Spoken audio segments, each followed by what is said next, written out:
Hello, everybody, and welcome back. It's possible. I'm Gamavon, and this is Life is Strange.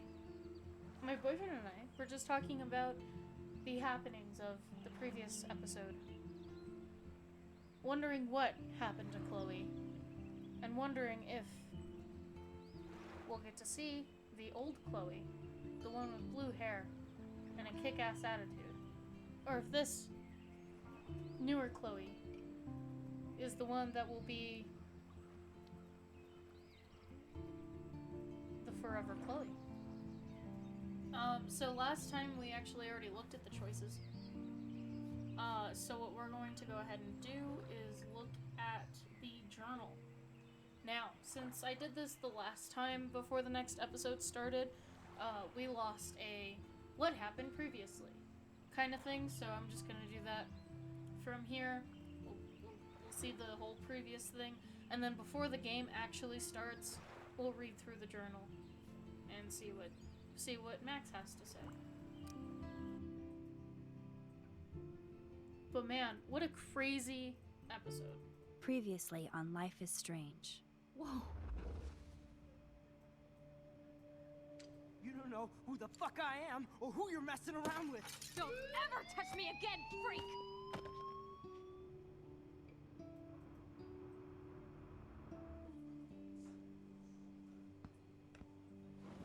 Let's talk about your superpower. What are you doing here, Max? Stop! Don't come near me! Not now. It won't work. I know this isn't pleasant for any of us. Miss Caulfield, please, tell us everything. Hey, it's Thelma and Louise. That's Rachel's bracelet. Why the fuck are you wearing her bracelet? Calm yourself, all right? It was a gift. Max, we have to find Rachel soon. Like you said, it's time to start the search for clues. Welcome to my domain. Let's find what we want and beat it. Max, you better come check out these files. Rachel in the dark room. Over and over. That's it. Listen, I found pictures of Rachel and Frank being more than a friend. I can't believe she was banging Frank. Rachel straight up lied to my face. Why didn't she say anything? So who do you most want to blame? My fucking dad, of course. Hello? No, you don't. Do you know what it's like to wait for your father to come home when you're a kid? Ever since he died, my life has been dipped in shit. Chloe, I am awesome. We are awesome. Hello? Are you even listening, Maxine? This is totally fucked up. What else have I changed? Max Caulfield. Hold on. Chloe, you have a visitor.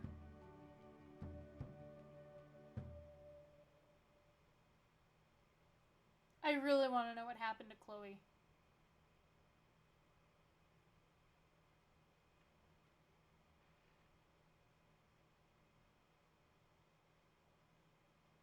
And I don't think... I'm going to say this in the original episode as well, but I don't think that we would have been able to get out of that situation without actually saving William. Because it made us rewind quite a bit. Every time I failed, so... Oops. Wrong button. There we go. Whoa! There's a new journal? Okay. This is bizarre. I guess I should go to the end of the second chapter then? Or before everything went weird? But, September 4th, 2013. So much to do, I wish I could slow down time, especially to register all the cool things that have happened since I'm back in Arcadia. Blackwell rules. September 21st. Yes, I'm older, and thanks to Vic and Nathan, really, I'm now a bit more fashionable too. They surprised me with the most beautiful straw pork pie hat, wrapped up Furoshiki style. Best birthday party ever. Also drunkest, I can't sleep. October 4th. Hey, dear diary. Remember me? Busy, Max. Busy, busy. Can't write now. Must shoot. Must live. Must befriend. Should rekindle with Chloe too. But must vortex first. Party time. Holy shit, Max has changed.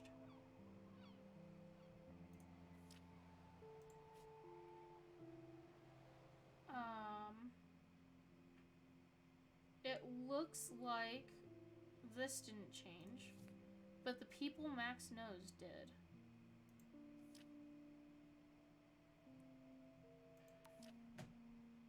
And we know different people now.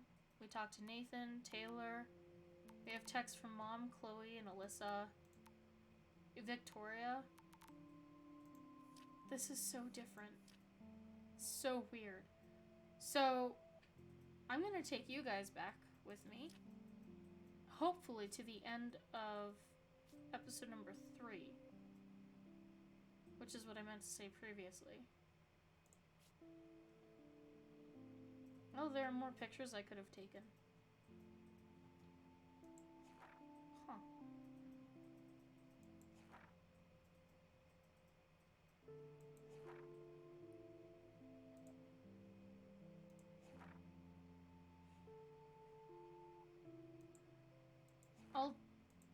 You know, yeah, let's go back to the main menu. Confirm. So this is a different episode than what we're normally used to. Let's see. Episodes. Number 3. So it looks like even during this high school evening I could take pictures.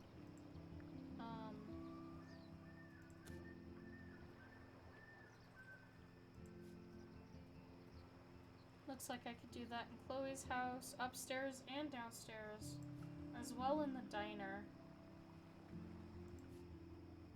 Let's go to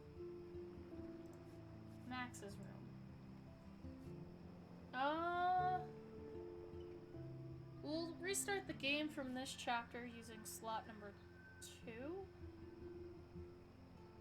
We'll do it in collectible mode, because in collectible mode, nothing will be different, and we'll be able to read the current journal. Here we go. Okay, so let's see. Oops. Whoa, that's different. Oh! That's neat. Okay.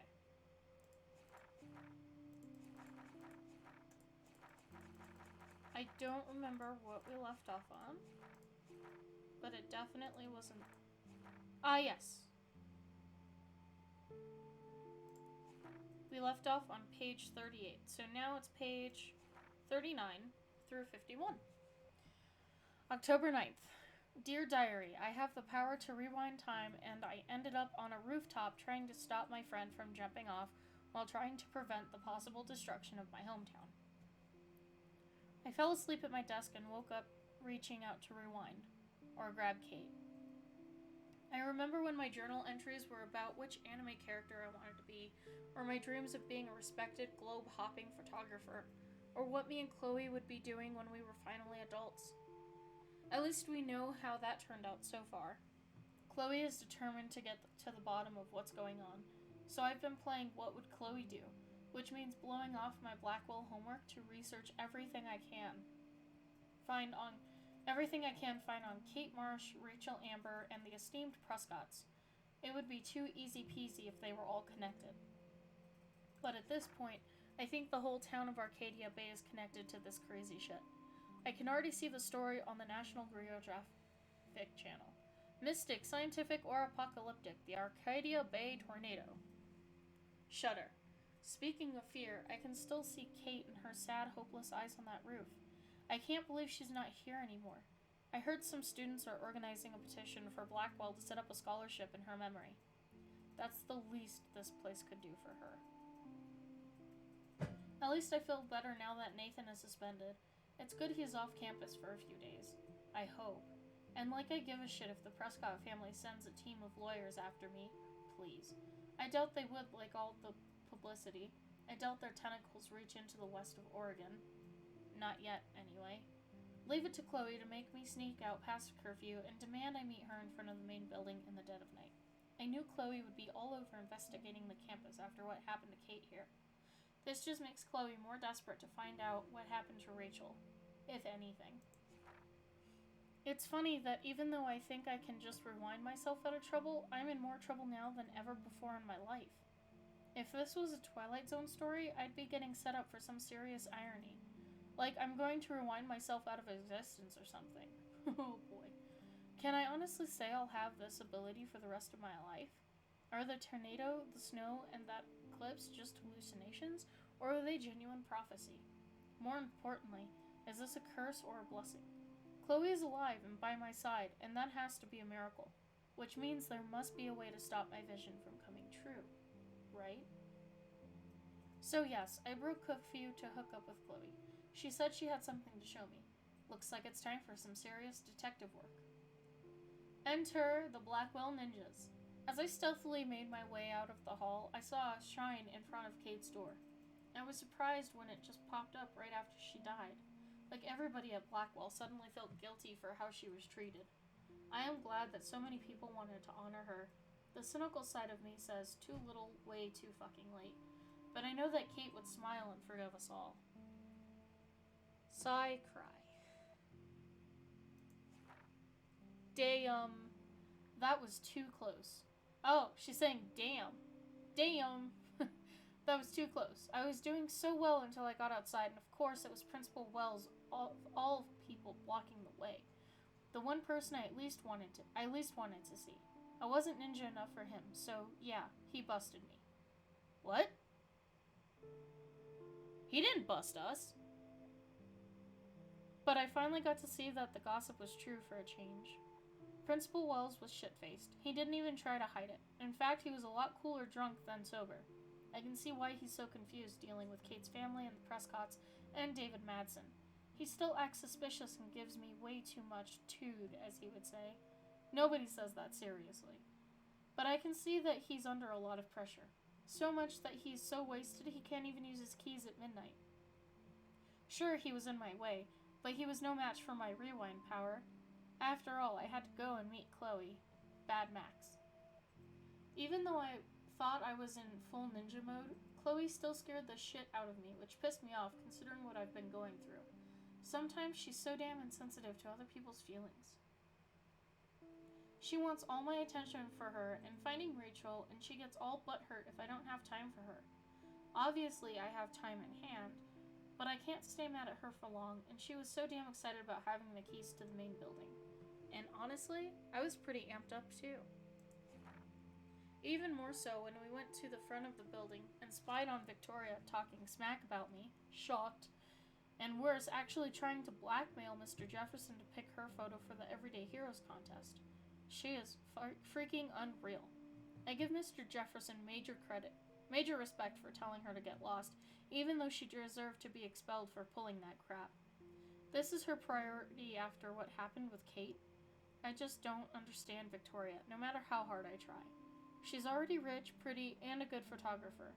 Why try so hard and hurt so many to manipulate everything already in your favor? I just hope that's not what I'm doing with my rewind power. Yes, there's something incredibly awesome about breaking into your own school at the witching hour. Although Chloe was technically right. How can we break in with a key? Never mind that, it was a stolen key from the school's head of security. Anyway, the Blackwell Ninjas strike again. So cool to stalk the halls when it's dark and quiet. Even with so many terrible things happening all around us, it felt like Chloe and I were walking towards the center of a great cosmic mystery, something bigger than any of us. But we kinda suck as master spies since we didn't have a key for the principal's office.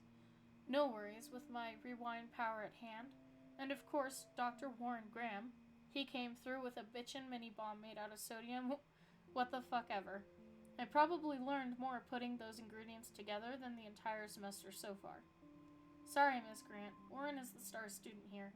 He tries so hard to help. Maybe too much. But what's wrong with that these days? I'm so grateful he's on my team. Talk about being in the Sancto Sanctorum. Thanks, Latin class, I barely passed. Of Blackwell. I did feel freaking weird about being in the principal's office after midnight, going through his files and laptop with Chloe. She was way too into it. Technically, we could be arrested and thrown in jail. Yikes. I just pretended that we were on a very special episode of The Wizards of Waverly Place. You know, just a couple of wacky Sherlocks investigating the school for a good cause. Yeah, that helped. While we didn't find the proof, we found Nathan's file had a weird drawing in it that just said Rachel in the dark room over and over.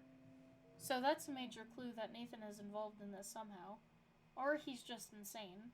But his note also referenced David M., which means that we absolutely have to find a way into David's secret bunker files. For a good cause. But Chloe just can't help herself, and she actually wanted to take $5,000 in cash. Marked handicapped fund. Because that's gotta be legit, am I right? I can't think of a faster route to karma hell, but it would have paid off Chloe's debt to Frank. I stopped her, but it kind of bothers me that Chloe can be so selfish like that. I'm not going to let anything happen to her, but I can't just let her do anything she wants. Mad Max? More like Mommy Max. Despite all the usual breaking in and blowing up office hijinks, Chloe decided what we needed more than anything was to take a night swim in the Otter's Lair. I was so giddy and rebellious that I was like, oh yes, we shall swim. We didn't completely skinny dip, but close enough to get in big trouble no matter what. I don't know why we were so careless after being so careful. I love that Chloe brings out the just don't give a fuck side of me, even if that hasn't always served her well. She deserved a moment of not giving a shit. Me too. Just two friends goofing around in the pool. I fear those youthful shenanigans might soon be a thing of our past. God, I'm starting to sound like one of the teachers of Blackwell. Chloe and I had a nice chat about our lives since I left. We talked about dumb boys and girls and why they're trouble, especially for me. I feel like a groupie when I talk to Chloe about our life experience. She has me so beat. I take pictures, she takes action. Speaking of action, we had to seriously bounce when security showed up. Duh. How quiet could we be in the swimming pool? Plus, after leaving a trail of our Blackwell handiwork. It was so intense and exciting to get past the security guards. They had serious spotlight power, so it wasn't exactly easy to stealth our way past, especially as we had to bail in Chloe's junker. But like I said, intense and exciting. Hella like Chloe Price. Even though my body smelled like I had been doused in chlorine, it was so nice to crash in Chloe's room for the first time in 5 years and wake up next to her like our old sleepovers. For some reason, it reminded me of the time we were going to TP one of the neighbors' houses, and we even snuck out, but got chicken and ran back home, laughing all the way. I remember waking up the next day, and Joyce was making one of her delish breakfasts downstairs, and Chloe smiled at me like we were in the most secret club in the world. Or at least Arcadia Bay. We were pirates, damn it. After our academic espionage last night, I felt the same way. It's just that now the stakes are much higher and much more dangerous. I even ended up in some of Rachel Amber's clothes since mine were trashed. A band tee and ripped jeans. So not me. But I haven't found my style yet, so why not have some fun experimenting with a new outfit? Speaking of experiments, Chloe dared me to kiss her. I would have, but I didn't like being dared like it was some big deal. Maybe I am scared. Of what? I think I'm too young for marriage, and Chloe and I might kill each other. Besides, I think Chloe sees Rachel Amber in her future. When I went down to breakfast, Joyce actually called me Rachel, which just seems so wrong considering how beautiful she is and how boring I am. I guess my new outfit really is working its magic. I ended up helping Joyce make breakfast just like when I was a kid on a sleepover. It's odd how quickly you can fall back into an old routine. So I must have set off Joyce's nostalgia mode since she busted out ye old photo album. I'm one of the few people who loves checking out old pictures. What was that Alfred Hitchcock line about film being pieces of time? Like Mr. Jefferson said, so are photographs. I do think she wanted me to see her new husband in a better light. When David was happy or laughing with Joyce in a picture, I wanted to say, and who's that? Plus, I'm sure it's no accident that there was a photo of Rachel wearing the exact same clothes I had on. She truly is stunning, and somehow looked more punk rock than Chloe. The truly heartbreaking image was the last photo William Price ever took. Chloe and I making pancakes in the kitchen. Joyce really misses that joyful, optimistic girl. I know she's still there. When Chloe smiled at me this morning, I saw her. The picture seemed to sum up everything we had as children and lost as adults. Whatever being an adult means. Which was a perfect cue for Chloe to bounce into the room and start shit with Joyce. This gave me cruel cover so I could sneak into the garage and finally unlock David Madison's Extreme Files. So today I finally found out what was in David's secret files, and I admit, I expected it to be worse. I'm relieved that it wasn't, so maybe I'm going easier on him than I should. No surprise that he had detailed files on Kate and Rachel, listing their whereabouts along with surveillance pics. David isn't off my shit list yet, but he's a damn good investigator, I'll give him that. It's clear that Frank and Rachel had some kind of relationship, and I don't think Chloe is going to be very happy to hear that. She needs to start waking up. We all do. When David came home, things escalated quickly. He looked more upset than usual, but shrugged when he saw me wearing Rachel's clothes. He was so on edge. Maybe I'll never get to see the David that Joyce loves so much. She and Chloe really let him have it, though. This was the first time I saw them bond since we were kids. Suddenly, I couldn't take it anymore either, and I kind of blew up. It was like a torrent that felt awesome. I've been wanting to rip into David like that myself for a long time. I figured, worst case scenario, hello, rewind power, but I wanted Joyce to know the depth of his weird paranoia. She looked so sad and angry when I told her about the photos of Rachel and Kate, not to mention the home surveillance. Joyce kicked his ass out of the house, to Chloe's glee. Despite David's evidence in the bracelet, Chloe refused to believe Rachel was involved with Frank. This is part of Chloe I don't much like. She gets so damn petulant if she doesn't get her way, or if she hears something she doesn't like. Serious denial. I get why, but that doesn't make dealing with it any easier. So I threw my hands up and suggested we check out Frank's RV. I knew that would piss off Chloe, and she would do anything to find out what kind of relationship he had with Rachel. But first we had to get the damn keys to the RV, which meant going into the Two Whales diner and bouncing like a rewind pinball between Frank, Nathan Prescott, and Officer Barry, and fucking with all of them. I'm still dizzy thinking about how I pulled it off. Yay for Max! Sometimes I feel like I'm cheating at life. The first thing we had to do was get Frank's scary dog out of the RV. So we did the classic cartoon give a dog a bone routine, and Cujo came Scooby-Doo just like that. Frank's RV was pretty much what I expected. Drug dealer trash chic. But it wasn't a serial killer as I feared. We ransacked the place and found what Chloe didn't want us to find. I'm sorry Chloe had to see the pictures of Rachel posing for Frank, even if she did care about him. To her, it's just another betrayal. Just another loved one dumping on her. Everybody she ever loved, she lost one way or another. Only I came back from the past. For what? To make Chloe's life more painful? I just wish I could use my rewind power to go back all the way back to the days when we were covered in pancake power. Life was simple. And that's that. Dun dun dun! That was the last thing she wrote. Before things went all weird. Extreme weird. So, thanks again for joining with Life is Strange. That was Max's journal after episode 3. See you guys in the next video!